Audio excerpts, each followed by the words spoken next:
અમદાવાદમાં આવેલા science city road ઉપર વાઇબ્રન્ટ મણિયારા ગરબાનું આયોજન મોટા પાયે કરવામાં આવ્યું છે। અહીંયા નવરાત્રીના 9 દિવસ 5000 લોકો આરામથી ગરબા રમી શકે તેવી સુવિધા છે। અહીંયા ગરબા અને મંડળીનો કોન્સેપ્ટ હોવાથી ઢોલના તાલે ગરબે ઘૂમનાર ખેલૈયાઓની આ પાર્ટી પ્લોટ પહેલી પસંદ છે। અહીંયા દરરોજ અવનવા સિંગર આવીને પોતાના અવાજના સુર રેલાવે છે। આજે જાણીતી લોકગાયિકા મમતા કવિરાજે પોતાના સુરો પાથર્યા હતા અને ખેલૈયાઓને મન મૂકીને ગરબા કરાવ્યા હતા। પ્રાચીન જૂના જમાનામાં આપણે જે મંડળી કરતા હતા એ પરંપરા આપણે અત્યારે અપનાવી છે અને અત્યારે મંડળી વાઇબ્રન્ટ મંડળીની એટલી બેસ્ટ ગણાય છે। સોશિયલ મીડિયા પર અમારી પાસે મેસેજીસ આવી રહ્યા છે કે તમારી મંડળી એટલી બેસ્ટ થાય છે કે એની કોઈ હદ નથી। લોટ્સ ઓફ નવા સ્ટેપ્સ છે બટ મને વધારે દોઢિયું ગમે છે કેમ કે એમાં એકદમ એન્જોયમેન્ટ સાથે કરવાનું હોય છે।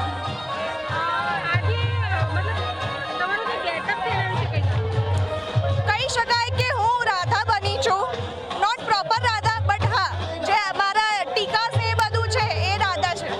હા, અહીંયા બધું જ ફિક્સ છે, પરંપરાગત પણ છે અને અત્યારના લેટેસ્ટ ગરબા બી રમી રહ્યા છે લોકો। અમને ખૂબ જ મજા આવી અને અમે લોકો બહુ એન્જોય કરી રહ્યા છીએ। ન્યૂ ગોકુલ રાજ ગરબા ગ્રુપ એમાંથી આવીએ છીએ। અમે 45 લોકો છીએ, લગભગ 2 થી 2.5 મહિનાથી પ્રેક્ટિસ કરીએ છીએ અને અત્યારે એન્જોય કરીએ છીએ ફૂલ ફોર્મમાં, એકદમ જોરદાર। અવનવા કલાકારો પોતપોતાના કલા દ્વારા આજના ખેલૈયાઓને મન મૂકીને રમાડે છે અને આજે પણ બહુ અદ્ભુત નજારો છે। બહુ જ ખેલૈયાઓ અહીંયા ઉપસ્થિત છે અને આજ તમે જોઈ રહ્યા છો મારી સામે અત્યારે જે ગાઈ રહી છે એ મમતા કવિરાજ અને સાથે સની છે। સુંદર મજાના ગરબાનું આયોજન છે। મને અહીંયાની વાઇબ બહુ ગમે છે અને મ્યુઝિક ને બધી વસ્તુ બહુ સારું છે અને અમે લોકો બહુ એન્જોય કરીએ છીએ। દોઢિયા છે, લેટ નાઇટ મંડળી ગરબા થાય છે, એ બધી વસ્તુ બહુ મજા કરીએ છીએ। એવી રીતે મારો ગ્રુપ સાથે હું આવું છું। અહીંયા બહુ જ મજા આવે છે। આખા વર્ષ સુધી મારી નવરાત્રિનું મારે મજા રહે છે, એટલું એક્સાઇટમેન્ટ હોય છે કે 1 મહિના પહેલાં અમે તૈયારી કરતા હોઈએ છીએ। જ્યારે સરકારી ગીતો આગળ છે ત્યારે અમે બધા ફૂલ ફોર્મમાં આવી જઈએ છીએ। બોડિયું રમીએ છીએ, ટીમલી રમીએ છીએ, 3 તાલી રમીએ છીએ, બહુ બધા સ્ટેપ કરીએ છીએ, બહુ જ મજા કરીએ છીએ। માં અંબાના 9 સ્વરૂપ એટલે કે નવદુર્ગા અને નવદુર્ગાની નવરાત્રી અને નવરાત્રીનો આજે જ્યારે 4થો દિવસ છે ત્યારે ખેલૈયાઓમાં ભારે ઉત્સાહ જોવા મળી રહ્યો છે। અત્યારે હાલ 3 તાલી કરીને ખેલૈયાઓ જે છે તેમાં અંબાની આરાધના કરી રહ્યા છે। આપ જોઈ શકો છો કે પરંપરાગત આપણો જે પહેરવેશ છે તે પહેરીને ખેલૈયાઓ અત્યારે હાલ ગરબે ઘૂમી રહ્યા છે।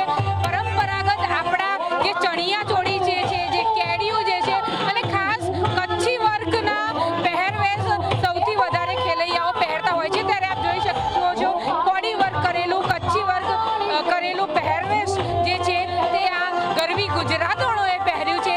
ત્યારે આપ જોઈ શકો છો કે અણિયારી પાઘડી પહેરીને અને રંગબેરંગી છત્રીઓ લઈને અવનવા સ્ટેપ કરવામાં આવી રહ્યા છે। અત્યારે હાલ જે સ્ટેપ કરવામાં આવી રહ્યો છે તેને કચ્છી ક્રિષ્ના સ્ટેપ કહેવામાં આવે છે અને અત્યારે હાલ ખાસ આ બધા સ્ટેપ ખૂબ જ ટ્રેન્ડિંગમાં ચાલે છે અને આ જે ગરબા જે છે જે આપણું પરંપરાગત લોકનૃત્ય જેને આપણે કહીએ આ એ લોકનૃત્ય છે અને અત્યારે હાલ આપણે જે જગ્યાએ છીએ તે જે છે મણિયારો, વાઇબ્રન્ટ મણિયારો અને ત્યાંના દ્રશ્યો અમે તમને બતાવી રહ્યા છીએ, જેમાં આપ જોઈ શકો છો કે લોકો જે છે તે સરસ મજાના અવનવા સ્ટેપ જે છે તે કરી રહ્યા છે। અણિયારી પાઘડી પહેરીને જે કહેવાય છે કે ખેલૈયાઓ જે છે તે અત્યારે હાલ ગરબે ઘૂમી રહ્યા છે। સાથે જો વાત કરવામાં આવે તો હવે જ્યારે આજે 3જો દિવસ છે ત્યારે ખેલૈયાઓ ખૂબ જ ઉત્સાહિત જોવા મળી રહ્યા છે અને ઉત્સાહભેર તેઓ જે છે તે અલગ અલગ પ્રકારના સ્ટેપ કરી રહ્યા છે। આજનો એ દિવસ છે જ્યારે માતાજીની આરાધના કરતા કરતા 4થો દિવસ જ્યારે વીતી ચૂક્યો છે ત્યારે ખેલૈયાઓ જે છે તેઓ પણ હજુ એ કહેવાય છે કે ભરપૂર ઉત્સાહ જે છે તે જોવા મળી રહ્યો છે। રંગબેરંગી કલરફુલ કપડાં જેને કહેવાય પહેરવેશ તે પહેરીને તેઓ જે છે તે ગરબાના અલગ અલગ પ્રકારના સ્ટેપ કરી રહ્યા છે। આપ જોઈ શકો છો કે સરસ મજાની રંગબેરંગી છત્રીની સાથે અત્યારે હાલ જે પ્રોપર ક્રિષ્ના સ્ટેપ કહેવાય તે કરવામાં આવી રહ્યો છે। જે લોકો ગરબાના સ્ટેપ કરે છે એમની જોડે વાત કરીશું। શું નામ છે? શિવન પટેલ। શિવમ, પહેલા તો તમારા ગેટઅપ વિશે જણાવો। આ એક્ઝેક્ટલી આને શું કહેવાય? આ કચ્છી છે, આ કચ્છી કેડિયું। હવે આટલું બધું હેવી